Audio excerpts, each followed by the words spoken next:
welcome to SoBiTV. I'm Jenna. We're here at the East-West Players 47th Anniversary Visionary Awards and Silent Auction.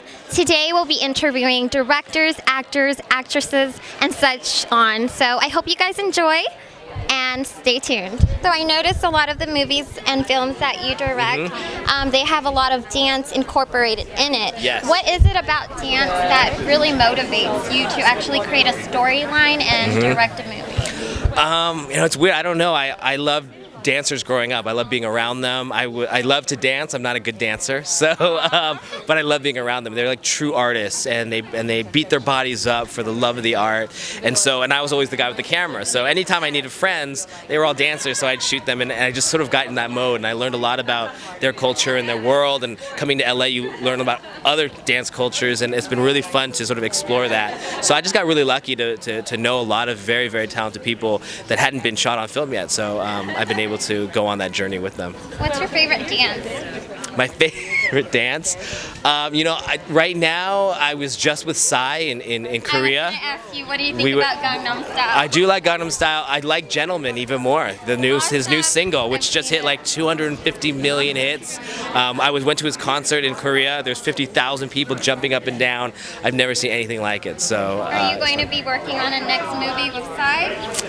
I don't know. We'll see. I would love to do a movie in Asia, whether it's with Psy or with G-Dragon or any of those cats out there. I think we had a good time. They showed me all around South Korea, so I would love to do something there. I would love to do something in China or even Japan, someplace like that. So. Your work is so amazing. A lot of people, actually pay attention to it, and I do have a question for you. How was it like working with Justin Bieber? The Biebs. I've known Biebs for a while now, so it's we've gone, as he grows up, our relationship grows up. It's very different. Now he's a lot more grown up than when I first met him. He didn't know who I was. I had a camera in his face all the time, so we had our growing pains at the time, but we became really, really good friends, and I just directed his tour that he's doing right now, the Believe tour, and we've had an amazing time with that, and now we're just really good friends, and it's been really, really fun to just see him become a true artist. He was a boy who became a star, and now he's a star becoming an artist, and I think that's a really amazing journey to watch happen live. Thank you so much, John. Thank you. Yeah, hi there. Hi. I'm Jenna. I'm with SoBiTV. Since you've been an All-American Girl, how has the Asian involvement changed? Well, we need another Asian American sitcom, a family sitcom, I think. Don't you? Yes. We need another shot at that. It was really fun. Well, it was only a season, but that opportunity. We have crazy Asian American families. It could be a Filipino family, a Korean family, Vietnamese. They're all crazy. So I think the communities need to be ready to sort of air our dirty laundry, I guess, and let it be out there. But I think the more honest we are and the more real it is, it's the more we're going to be like every other family. That's how people get to know us, when they realize that we're not like really any different outside of superficial stuff. We're really the same. And you've been a long-time supporter of East-West Players, so can you tell us what you love so much about them and why you keep on supporting them?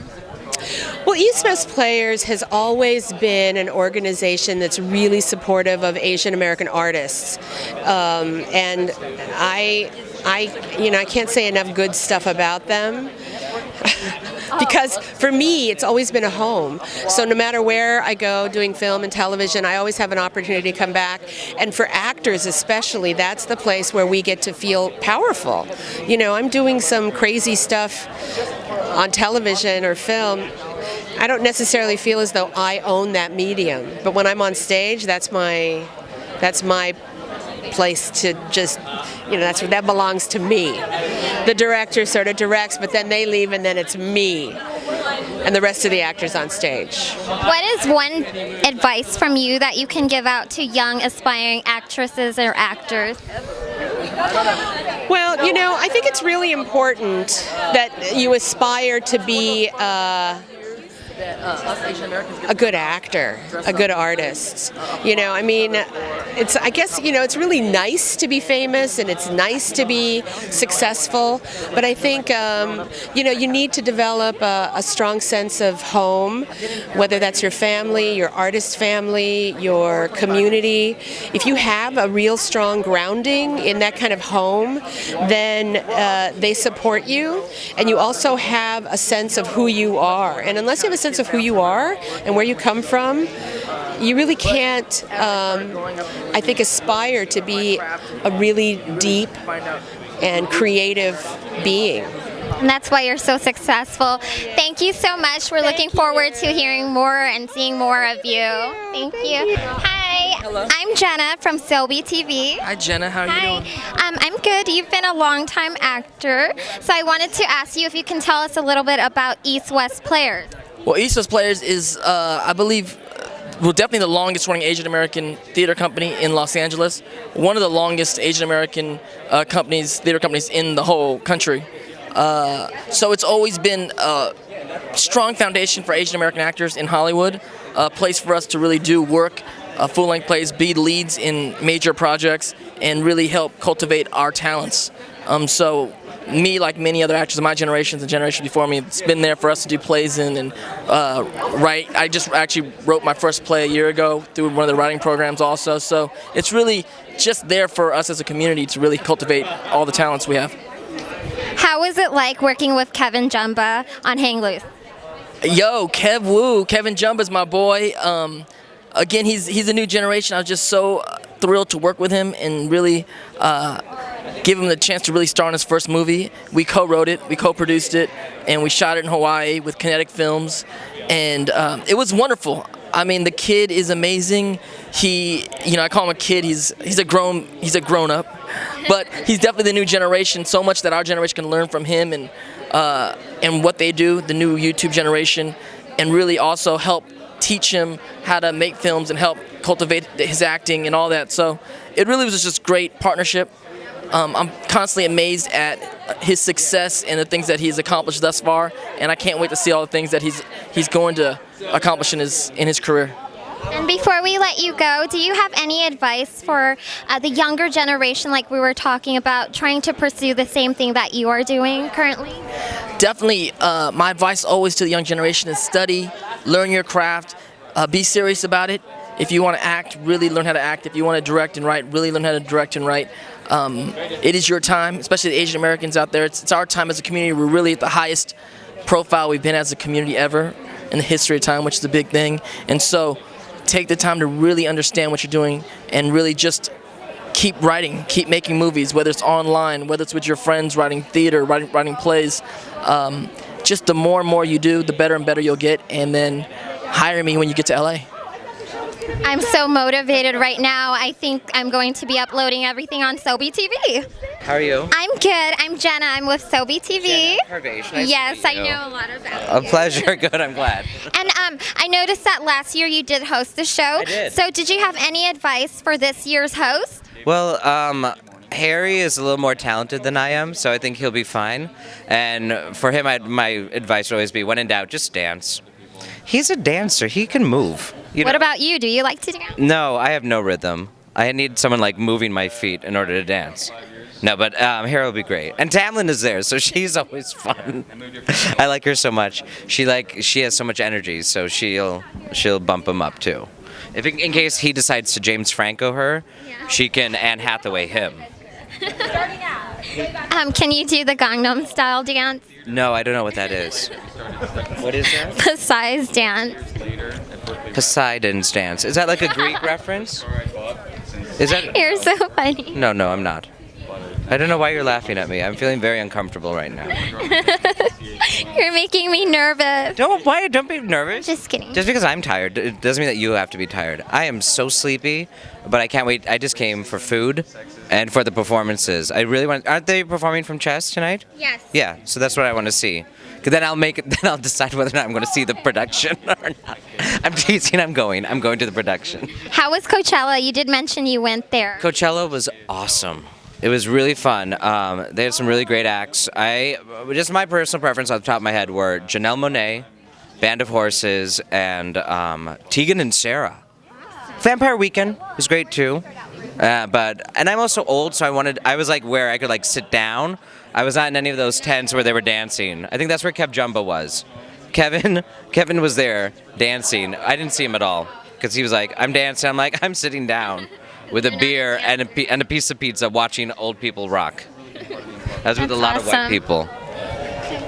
What about East-West players that you love so much that keeps you coming back? Well, it's the oldest theater of color in our nation, and that is so huge because a lot of us I'm from Chicago, but friends from New York, we use them as a model for so much of what we try to do, like when we started our own theater companies. So they've just been a great, like, kind of home base, artistic home here in LA. And then finally being able to do Widow of No Importance a few years ago, now just becoming like a friend of the theater has been just like really great highlight of my career. Thank you so much. Hey, by the way. You want my drink? You could have it. It's applesauce. It's apple juice. Well, whatever. It's not applesauce. Yeah. Hi. How are you? I'm Jenna. I'm with SoBiTV. Yes. Nice to meet you, Jenna. Keong. I know about you. I just had a question.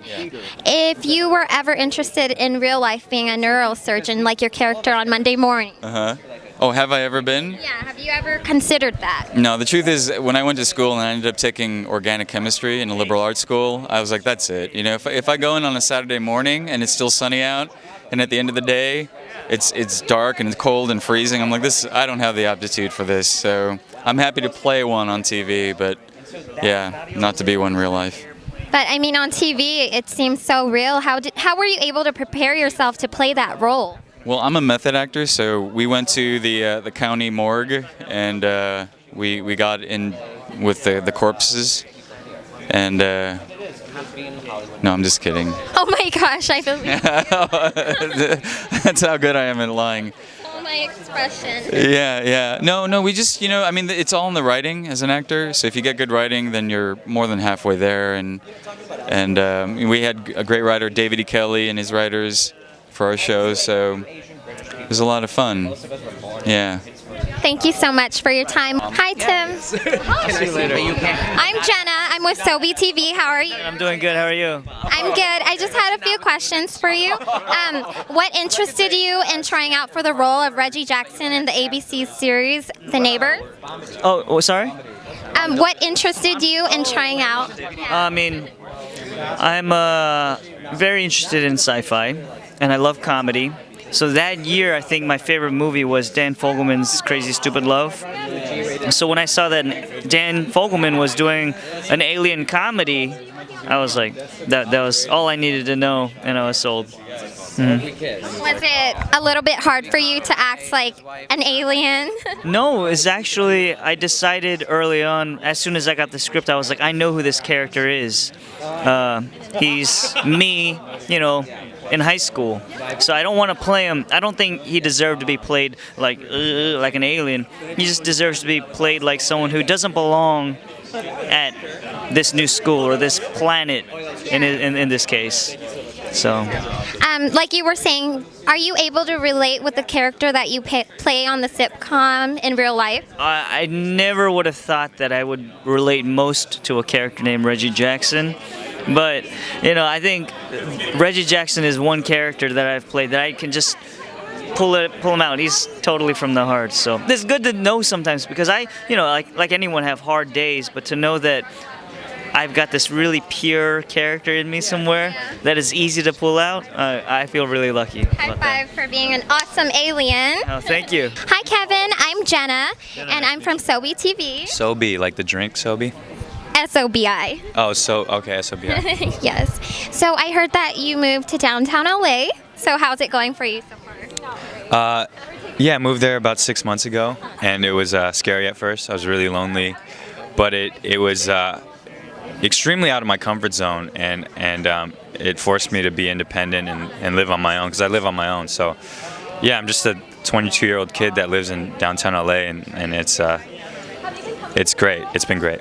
I know, I just saw your latest YouTube video about being home alone, so it's awesome. I'm actually one of your biggest fans, so it's a pleasure being here with you. No, I'm totally being honest. You're amazing. You make me laugh, and anything you can say to your fans or supporters? Whoa, that's a broad question. Hi guys. Thank you for supporting me, and you know, this is just the beginning, hopefully. I'm a little bit nervous because, you know, you are one of my favorite YouTube stars. Don't be nervous. Like, just wipe away all your nerves and talk to me like a human being. Awesome. I needed that. Well, the only thing that I'm going to miss about your move is your dad was always in your videos. Is that going to change? Are you going to still have your dad appear in little cameos? Yes, my dad is coming this week actually, and we're shooting 3 or 4 videos. So like, perfect timing, you know, like. Yeah, so there will be more videos with him. Well, awesome. We love you and keep doing your thing. You're amazing and I love your videos. Thank you. Give me a hug. Thank you. Can I get Jenna? Hi, Steven. I'm Jenna from SoBiTV. What is your favorite part of playing the role of Glenn in The Walking Dead? Ooh, I think the favorite part is that I get to show a lot of different sides. I get to show what it means to kind of grow up in a world like that. So you get to see a character that starts off a little bit mild and meek and kind of turn him into a grown man. And he's still going there. So it's just fun to play all those ranges. And I did notice that you are a Kid Cudi fan. After hearing the whole album, you actually wrote a story. Will we be hearing a song from Steven or an album perhaps in the future? Probably not, because if Kid Cudi is making good music like that, I could never compare. But I'll be an avid fan.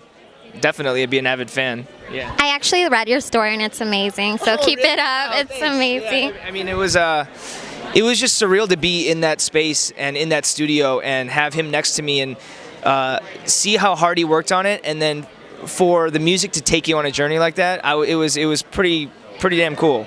Yeah. Is Kid Cudi the only, what else do you like to listen to? Oh, I love pretty much everything. I love hip hop, which is how him and I kind of hit it off. I just love his work, and I love all the good music. I love Kendrick Lamar, everybody. Hip hop, I'm a huge fan, yeah. But I love folk. I love classical. I love all music. If it's good, it's good. And so, yeah, I just love music. Yeah. Thank you so much. Hi, Tamlin. I'm Jenna Lane. I'm with SoBiTV. How are you? Very well, thank you. So we know that it's been close to 30 years since The Karate Kid. We wanted to ask you, and you look great, wanted to ask you, how do you think Hollywood has changed since then? Hollywood's changed in the fact that you get to see a lot more of a color palette, and it's not just specifically Asian American, but you get to see more diverse selection of actors, male and female, being able to participate in stories that are going to be told to American audiences, which are, universal and from around the world. So it's become slowly a opening and widening set of doors, but it's always been exciting to be in it because to tell stories is the most important thing for a lot of us actors. Do you have any advice for young actresses and actors pursuing the same career path as you? Be serious. Be serious about what we do. This is not something to become a movie star or a celebrity. There's plenty of ways to do that, but if you want to act, if you want to tell stories, you have to make sure that's the most important thing. So you have to remain truthful to yourself, you have to remain truthful to the story and truthful to the industry. And also have a sense of humor so you'll be able to laugh at yourself, because this business can be a little silly. And what do you think East West Players does to help impact the young performers for today's age? It provides East West provides a home for a lot of theater actors, designers, writers, and playwrights to be able to bring stories that are hopefully connecting and are universal to people who are of Asian American descent, and not necessarily Asian descent, just American stories. And that's what East West has always been always at the forefront, to push actors who have our faces with yellow skin and slanted eyes and various cultural backgrounds, but to say we're here as Americans, second, third, fourth, fifth, sixth generations, and we're as apple pie as any of them. I have a serious question. You smell very lovely. What are you wearing? Chance by Chanel. Oh, I love it. Hi, I'm Jenna Lane with SoBiTV, and I'm right here with Helen. Hi, how are you? I'm good. So, congratulations on your award. Can you tell us a little bit about the award? Sure. Well, tonight we received the Visionary Award from East West Players. And as I mentioned earlier, Kotofu and East West Players share common artistic goals. And to be receiving this award tonight means a lot to us. And to our four amazing founders, Marilyn Takuda, Denise Kumagai, Judy Momi, and Irma Escamilla, thank you so much for starting this group and having the vision to do it, because today we are being recognized, and it's all thanks to you and, of course, our current members of Cold Tofu. Can you tell us a little bit of Cold Tofu and the background? Sure. We were founded in 1981, and for 32 years we've been providing comedy, improv, and sketch shows, as well as workshops for anyone who wants to take improv and add it to their repertoire. And we have a website, coldtofu.com, if you want to know anything else about us, and we have shows coming up all the time. Thank you so much. And can you tell us a little bit about your beautiful dress, what you're wearing? Well, I'm wearing Tadashi, and it's one of my favorite dresses. I thought I would try to look somewhat presentable as I receive this award, so I'm very happy to be wearing Tadashi Shoji today. Can you give us a little twirl? It's so pretty. I hope I don't fall. Thank you so much, and congratulations on your win. Thank you very much. Thank you. It was a pleasure meeting you. And any upcoming projects? Yeah, we got a lot of videos coming out on our channel, Fung Bros Comedy, or you can just look up on YouTube, Fung Brothers. Ton of stuff coming out soon about, if you guys don't know anything about our channel, there's a lot of stuff about the NBA, basketball, hip hop, sneakers, Asian American food, but Asian American, topics in general. So check that out, and I hope you guys like it. Do you have any advice for any of your peers that are trying to pursue the same career path as yourself? Three things. First of all, you have to really believe. And a lot of people, when they say you have to believe, they don't really qualify beyond that. So people just go, oh, well, I think I can make it. It's not really, it's a little bit more complicated than that. If you really believe that you can do something, that means that you're going to be willing to make the sacrifices to do it. So that's the part that a lot of people, when they give advice, they leave that part out. Because when you believe truly in something, then you're willing to make, the compromises or sacrifices or do whatever, the hard work that it takes to get there. I'd say that, and then just understand the game. Like, everything is a game. YouTube's a game. Hollywood's a game. What you guys do, like in the game that you guys are in, being in broadcast journalism or whatever, that's a game too, So just try to understand the ins and the outs. It's just like anybody. Like, if you guys were playing Monopoly and somebody had read a whole book on how to play Monopoly and you were just you just read like one pamphlet on it, who do you think would win? It'd be the person who read the whole book. So just try to read the whole book and educate yourself, work hard, do something that makes your parents proud, because Asian parents, they're probably not going to support you going into entertainment. So just make sure you do something that gets you into the newspaper of their language, whether that's Chinese, Japanese, Korean, Tagalog, Vietnamese. Just do it. You heard that, guys, so make sure you make your parents proud. So thank you so much. Yeah, thank you.